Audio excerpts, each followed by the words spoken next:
앉았더라. 앉으시기 바랍니다. 할렐루야. 가정의 달을 맞이하여 가정에 하나님께서 주시고자 하는 그 위대한 평안이 임하시길 축복합니다. 우리는 사사기서에서 암울한 이스라엘의 상황을 같이 보았습니다. 자기 소견에 좋은 대로 행동하는 이스라엘, 법 없이 은혜 없이 사람을 죽이고 팔고 또 적들에게 탄압당하는 그 반복의 사이클, 탄압하는 적들에게 대항하기보다는 나중에는 오히려 순응하며 사는 길을 택하는 이스라엘을 보게 되었습니다.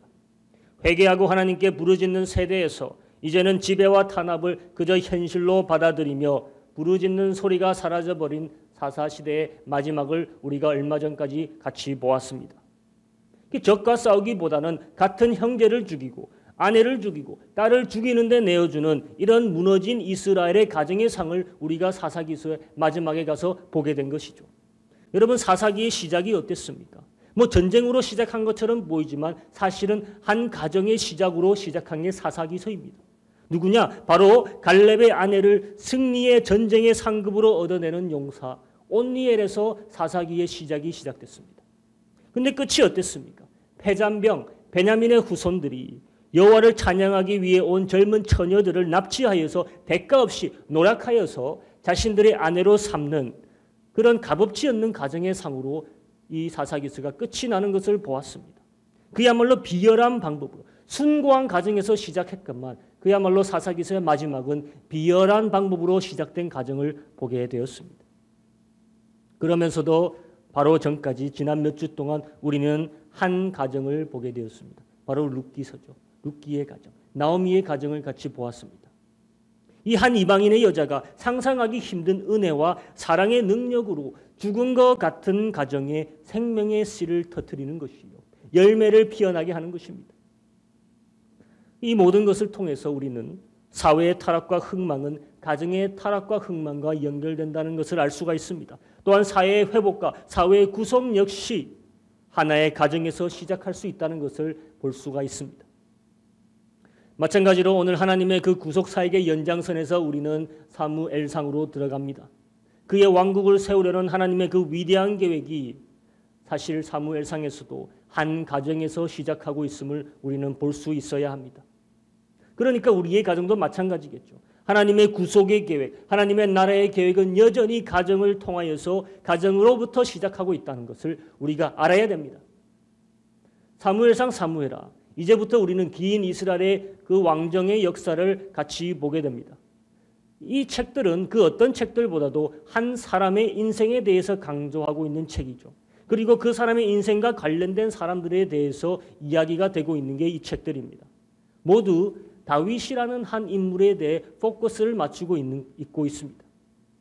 신약으로 따지면은 신약의 중심 인물이 예수 그리스도이듯이 예수 그리스도를 중심으로 사복음서가 이렇게 가고 있듯이, 그리고 그를 반대하는 자들, 그를 중심으로 모여서 그를 따랐던 자들, 제자들, 그리고 예수 그리스도를 통해 구원받았던 자들, 그를 배반한 자들, 이 모든 것이 사복음서의 내용의 중심이듯이 구약에서는 다윗의 이야기가 바로 그렇게 자세히 묘사되고 있다는 것을 우리가 이제 배우게 될 것입니다.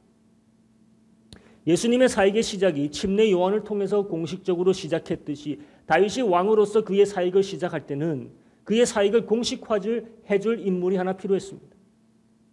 그 인물로 우리 이야기가 시작되고 있음을 우리는 알 수 있습니다.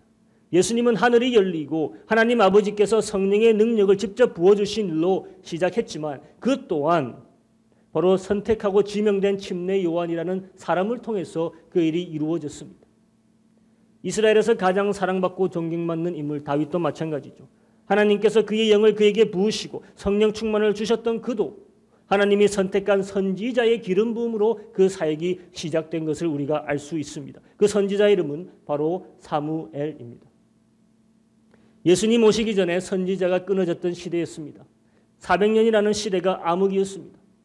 침례 요한이 광야에서 외침으로 희망의 섬광이 400년을 뚫고 비추었듯이 400년 사사기 시대의 그 암흑기에 드디어 광명의 빛이 비추는데 바로 새로운 시대를 선포하고 이스라엘을 그들의 적에서 구원할 왕을 세울 그의 멘토이자 영적 지도자 사무엘의 탄생입니다.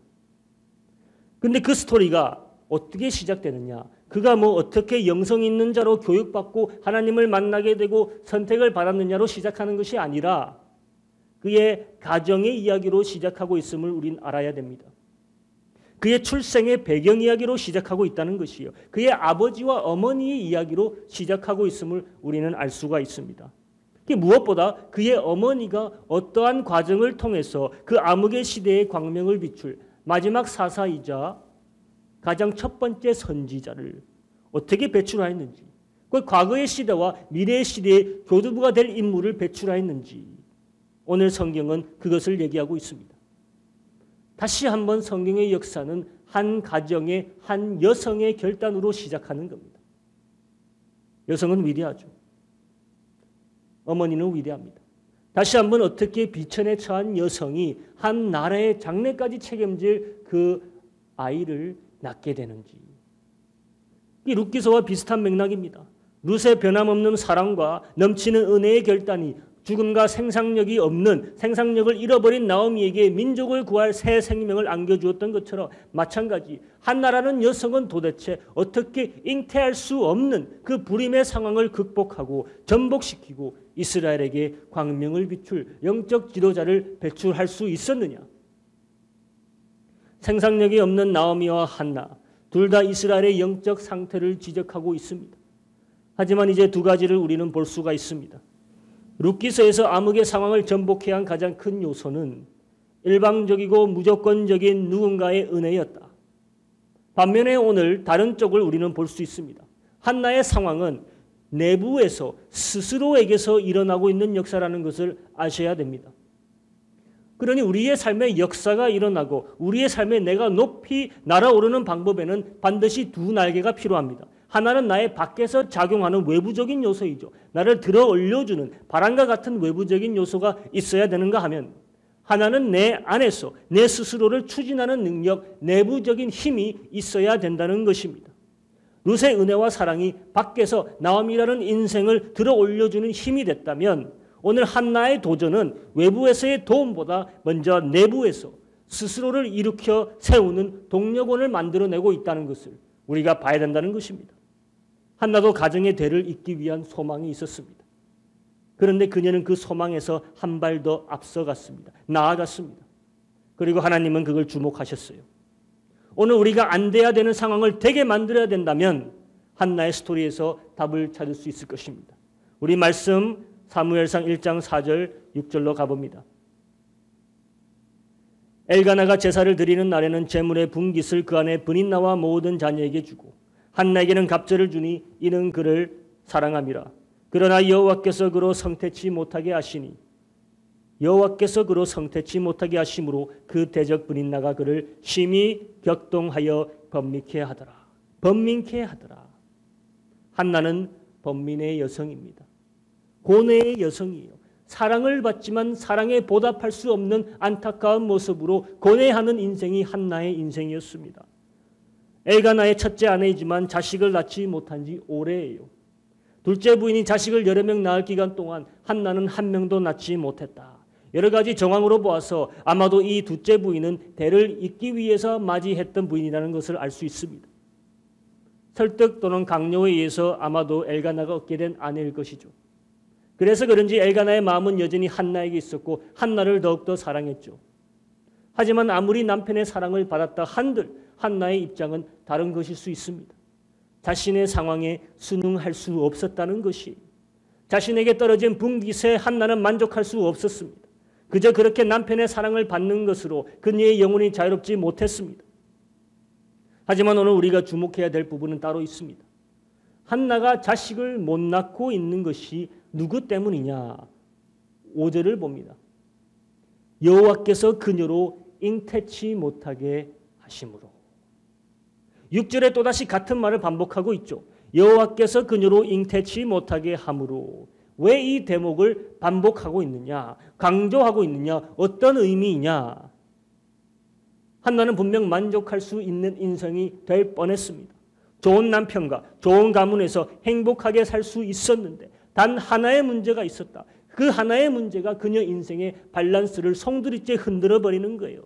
그런데 그 배후에 누구의 손이 작용하고 있었다는 것입니까? 바로 하나님입니다. 하나님이 한나의 삶을 행복해지는 것을 금하고 있었다는 것이에요. 한나의 삶이 완벽할 수 있었는데 하나님의 손이 그것을 가로막고 있었다는 것입니다. 우리의 삶의 모든 것이 순탄하고 다 괜찮을 수 있는데 단 하나의 문제가 그것을 다 뒤집어 엎는 것을 체험할 때가 있습니다.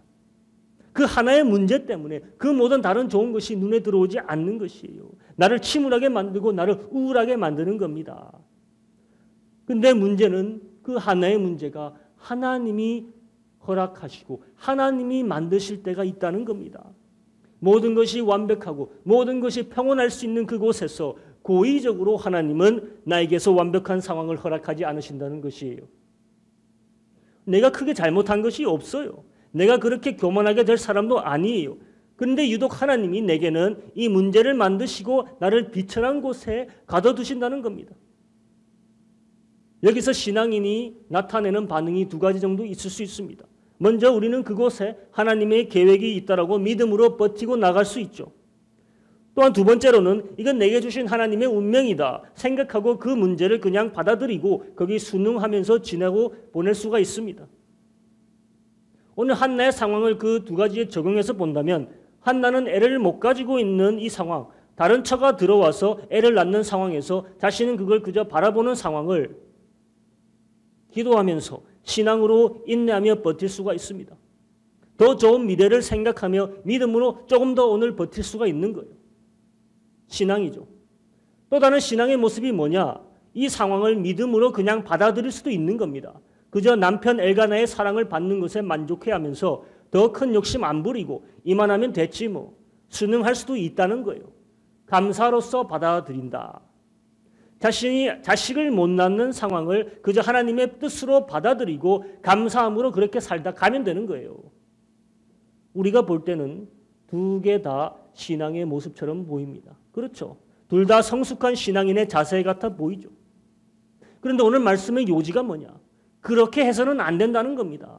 오늘 한나가 자신의 상황을 단순히 기도하며 인내하라는 상황으로 받아들였다면 언제 그 인내가 끝날지, 언제 그 연단의 시간이 끝날지 알 수 없는 겁니다. 1년이 될지 5년이 될지 하나님은 여전히 그녀의 태의 문을 안 열어주실 수 있는 거예요. 왜 그러시는지 우리는 알 수 없지만 그저 같은 방식으로, 같은 생각으로, 같은 기도하며 인내하는 것은 아무런 역사를 만들어내지 않을 수 있습니다.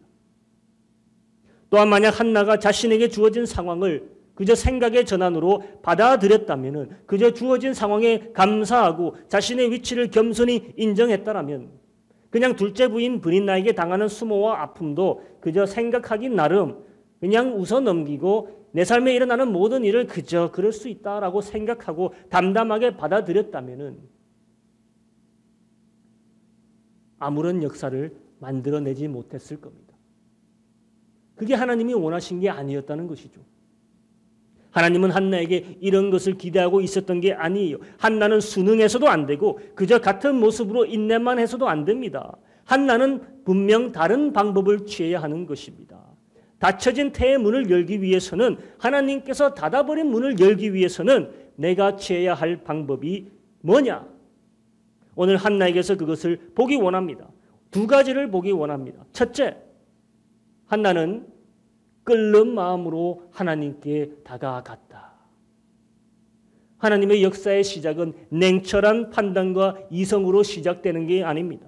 하나님의 역사의 시작을 보면 모두 다 불같습니다. 다윗이 골리앗을 만났을 때도 그렇고 교회가 시작될 때도 그랬고 삼손이 1000명을 만나는 시점에서도 그랬습니다. 닫힌 문, 넘을 수 없는 문 앞에서 그들은 좌절이라는 차가운 감정이 아니라 끓는 감정을 품고 그 문으로 나아갔다는 것이에요.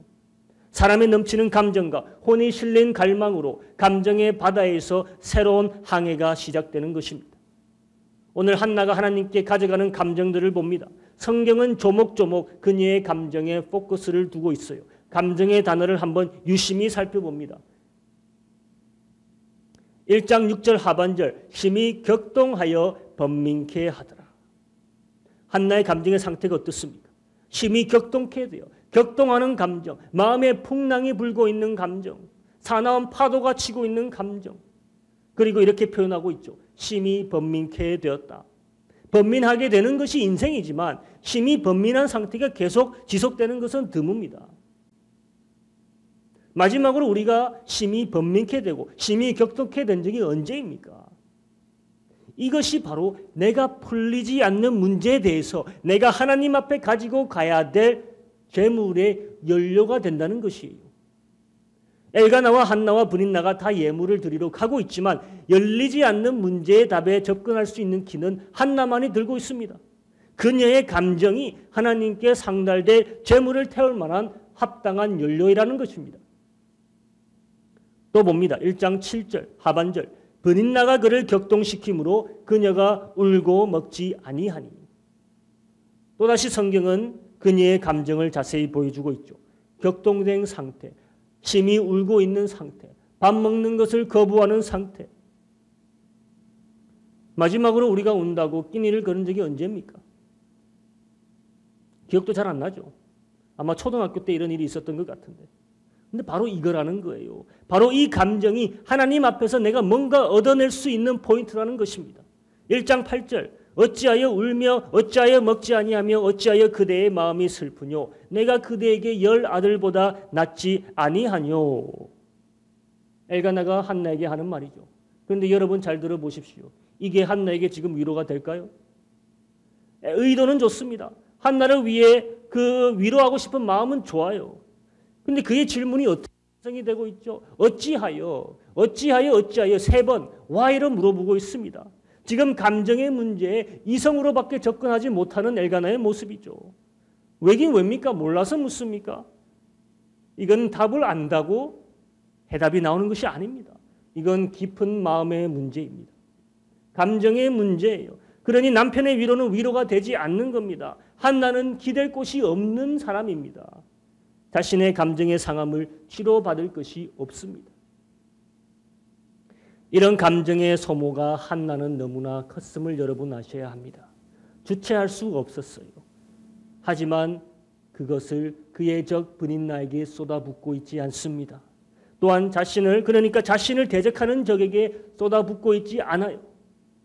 그렇다고 해서 그의 남편에게 쏟아붓고 있지도 않습니다. 한나는 자신의 감정을 쓸데없는 곳으로 흘려보내고 있지 않았다는 것입니다. 이게 중요한 거예요. 다 모았다는 것이에요. 하나도 다른데 흘리지 않고 이 감정의 통한함을 다 모아서 어디로 가져갔다는 것입니까? 바로 하나님께 기도하는 곳으로 가지고 갔다는 것이죠. 문제의 원인 제공자한테 가지고 갔다는 것이에요. 브닌나와 쇼바를 보려고 하는 것도 아니고 엘가나와 쇼바를 보려고 하는 것도 아니고 문제의 원인 제공자 하나님을 만나러 가는 겁니다. 그녀에게 꽉 차 있는 감정의 에너지, 비통함, 격함, 슬픔, 외로움 그것을 애써 잊으려고 한 것이 아니라 그것을 신앙으로 극복하려고 한 것이 아니라 하나님께 올라갈 기도의 동력원으로 그것을 기도의 자리에 와서 연속시키는 거예요. 10절을 같이 봅니다. 한나가 마음이 괴로워서 여호와께 기도하고 통곡하며 하나님 앞에서 일부러 마음을 추스리고 기도하는 것이 성숙하고 해결받는 기도가 아닙니다. 내 감정의 연료를 다 담아서 폭발하듯이 하나님께 쏟아붓는 것이 방법이라는 것이죠. 나의 가장 비천함 속에서 나의 가장 괴로움 속에서 하나님은 살아있는 감정의 기도를 요구하신다. 그 기도가 하나님께 들려지는 기도이고 그 기도가 닫혀져 있는 문을 여는 폭발적인 기도이다. 하나님을 설득시키려고 하는 기도는 무지한 기도입니다. 하나님을 뭔가 내가 원하는 방법으로 이해시키려고 하는 것은 나도 모르고 하나님도 모르는 어리석은 기도를 하는 사람이죠. 한나가 오늘 위대한 영적 지도자 사무엘을 낳을 수 있던 가장 첫 번째 이유는 그녀는 이 한 번에 기도로서 쌓였던 감정을 터뜨렸다는 것입니다. 오랫동안 감정 없이 같은 기도로 할 바에야 한 번을 하더라도 폭발적으로 하자는 것입니다. 적절한 키를 찾아 문을 열려고 하지 말고 문 자체를 폭발시킬 내 격함과 슬픔, 한, 괴로움 모든 감정의 연료를 담아서 기도의 불을 땡기자는 것이죠. 하나님은 지금 그렇게 해서만 열리는 문을 한나의 인생 앞에 장애물로 두었던 것입니다. 저는 이렇게 생각합니다. 사사기 시대의 사람들, 감정 없이 하나님을 상대하는 사람들로 차고 넘쳤습니다. 변색돼 있었죠. 그들이 사람을 물걸처럼 대하는 것을 보면, 그들이 아무 감정 없이 사람을 사고팔고 죽이는 것을 보면은 그들이 하나님의 관계도 전혀 인간적이지 않았고 전혀 정도 없고 감정도 없었다는 것을 알 수 있습니다. 모두 예식이었다는 거죠. 종교적이었다는 것입니다. 오늘 한나를 통해서 하나님은 감정이라는 곳에서 한나와 만나주고 있었다. 하나님을 만날 때 감정 없이, 우리가 하나님을 만날 때 이 감정 없이 가는 일이 얼마나 비일비재합니까? 적어도 한나는 자신의 상황으로 인해서 하나님을 만날 때 가져갈 풍성한 감정이 있었다는 겁니다. 이제 둘째, 감정이란 제사의 연료를 하나님께 가지고 간다 해서 다 되는 것은 아닙니다. 감정이라는 동력원과 더불어 하나님이 닫아버린 문을 하나님이 열게 하시기 위해서는 감정 외에 뭔가 추가가 돼야 된다는 것이죠. 그게 뭐냐 이거예요. 우리 10장 10절 11절을 다시 봅니다.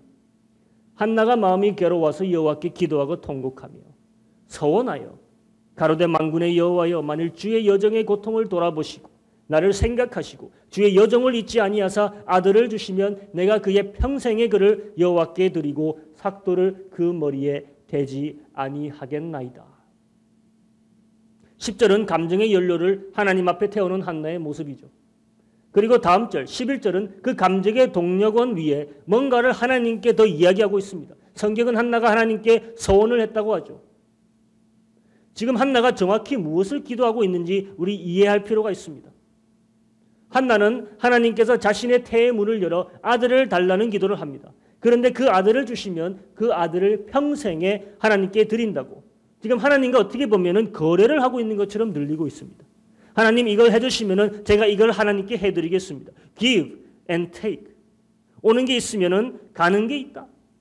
주시면 내가 뭔가 해주겠다. 하지만 지금 이 서원을 give and take으로 보면 안 됩니다.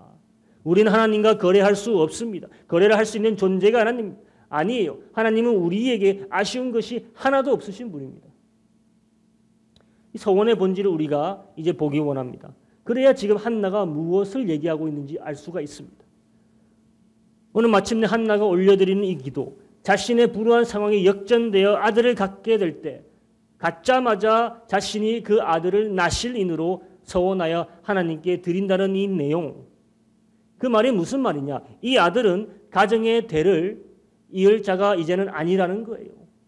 첫째 부인으로서 아들을 낳았는데 그 가정의 대를 이을 자의 상속권을 내가 포기하겠다는 것입니다. 그럼 다시 브린나의 자식들이 상속자가 되는 것이죠. 지금 한나가 하는 말은 자신은 아들을 낳는 것만으로 만족할 것이라는 겁니다. 아들을 낳고 아들을 키우고 아들이 자라고 그 아들이 가정을 세우는 것을 보고 거기서 내가 낙을 즐기고 보통 사람들이 즐기는 이 모든 특권을 자신은 아들을 낳는 그거 하나만으로 만족하겠다는 것입니다. 얻는 것보다 잃는 것이 많아 보이는 거래입니다. 거래가 적어도 서로가 이득을 보든지 내가 이득을 보든지 해야 되는 게 거래잖아요. 그런데 지금 한나의 이 서원은 자신이 얻은 것을 다시 다 포기하겠다는 겁니다. 하나님께 받은 것을 하나님께 다 돌려드리겠다는 것이에요. 자신은 그저 통로만 되는 것에 만족하겠다는 것입니다. 자신이 누리겠다는 것에 초점을 두고 서원하는 것이 아니라 자신을 통해 하나님이 누리실 것에 대해서, 하나님의 백성들이 누릴 것에 대해서 만족하는 것입니다. 왜 이런 생각을 하게 됐을까? 이게 의문인 거예요. 왜 이 아들에게 아무 상속도 없이 그저 하나님의 성막에서 잡일을 하는 생을 택하게 하는 것일까? 한나 자신도 아무런 이득이 없잖아요. 그냥 자식을 보고 자식으로 인해 노년이 보장되는 것, 그 당시 사회의 관습입니다. 무엇이 그녀로 하여금 자신이 그 고통 끝에 마침내 낳은 아이를 성막일 하는 곳에 섬기는 자로 놔두는 결정을 하게 만들었느냐? 이게 누구의 미래를 위한 결정이냐? 오늘 이것을 알기 위해서는 우리 1장으로 돌아가서 계속 강조되는 단어들과 어휘들을 살펴봐야 합니다. 이 한나의 가정, 엘가나의 가정을 소개할 때 이 가정의 가장 대표적인 특징이 무엇인지를 우리가 성경을 통해 봐야 됩니다. 1장 3절을 같이 가서 봅니다. 이 사람이 매년에 자기 성읍에서 나와서 실로에 올라가 만군의 여호와께 경배하며 제사를 드렸는데 엘리의 두 아들 옴니와 비느하스가 여호와의 제사장으로 거기 있었더라. 매년 자기 성읍에 나와서 실로에 올라가서 뭐 하는 가정입니까? 여호와께 경배하는 가정이에요. 여호와께 제사를 지내는, 여호와께 예배를 드리는 가정입니다. 그리고 엘리의 두 아들 옴니와 비느하스도 여호와의 제사장으로 그때 섬기고 있더라. 또 봅니다. 1장 7절 매년 한나가 여호와의 집에 올라갈 때마다 1장 12절 그가 여호와 앞에 1장 15절 여호와 앞에 1장 19절 그들이 아침에 일찍이 일어나 여호와 앞에 경배하고 돌아가서 1장 21절 그 사람 엘가나와 온 집이 여호와께 매년제와 서원제를 드리러 올라갈 때 1장 22절 오직 한나는 올라가지 아니하고 그 남편에게 이르되 아이를 젖대거든 내가 그를 데리고 가서 여호와 앞에 베개하고 거기 영영이 있게 하리이다. 지금 1장에서 알 수 있는 엘가나의 가정은 어떤 가정이며 한나는 어디에서 무엇을 하고 있으며 지금 자신의 아들을 어디에 놓아두겠다는 것입니까? 이 가정의 위치가 어디라는 것입니까? 여호와 하나님 앞, 예배드리는 곳. 이 가정의 특색은 여호와 하나님을 경배하는 가정이었습니다. 바로 그것이 그 가정의 특색이었습니다. 매년 빠짐없이 여호와를 경배하러 가는 모습. 1장은 그것을 강조해서 계속 그리고 있는 것입니다. 그리고 여호와 앞에서 기도하고 서원하는 모습을 보이고 있고 그 서원의 내용이 뭔가 하면 그 낳은 아들이 매년 한 번씩 와서 주 앞에 있는 것이 아니라 11절 22절 한나가 이렇게 얘기하잖아요. 내가 그의 평생에 그를 여호와께 드리고 22절 내가 그를 데리고 가서 여호와 앞에 베개하고 거기 영영이 있게 하고 평생에 영영이 매년이 아니라 매일매일 여호와 앞에 그 아들을 뭐하는 자로 드리겠다는 겁니까? 바로 예배자로 드리겠다는 겁니다. 예배 드리는 가정에서 마침내 온전히 그의 삶을 온전한 예배로 드릴 자로 바치겠다는 것이죠. 그게 한나의 염원으로 바뀌었던 것입니다. 아들을 자신의 품에 안고 가까이서 아들이 자라는 것을 보는 것도 크나큰 기쁨이지만 누군가는 하나님 앞에서 하나님께 즐거움이 되고 하나님을 기쁘시게 하는 온전한 예배자가 되는 것, 그것이 이 어머니 한나의 자라나는 갈망이 되고 염원이 되고 마침내 서원이 됐던 것입니다. 홈니와 비느하스 같은 자는 예배자가 아닙니다. 예배를 경시하고 예배에서 나오는 떡고물을 받아 먹으며 사는 사꾼이었습니다. 한나는 기도했습니다. 자신의 아들은 온전히 하나님께 평생 삭도를 대지 않는 순전한 온전한 예배자로 바쳐지는 것. 누군가는 이 성막에서 하나님을 온전히 예배하는 예배자의 모델이 되어야 되지 않겠을까? 누군가는 백성과 하나님 사이에 섰을 때 온전한 예배자로 백성을 중보하는 대리자가 되어야 하지 않을까? 한나는 자신의 아들이 바로 그 예배자가 되기를 소망하며 자신의 아들을 낳으면 그 예배자로 드리기로 오늘 하나님께 서원했던 것입니다. 그걸로 그녀는 좋겠다는 것입니다. 그리고 그 말대로 됩니까? 안 됩니까? 1장 마지막 구절이 어떻게 끝나고 있습니까?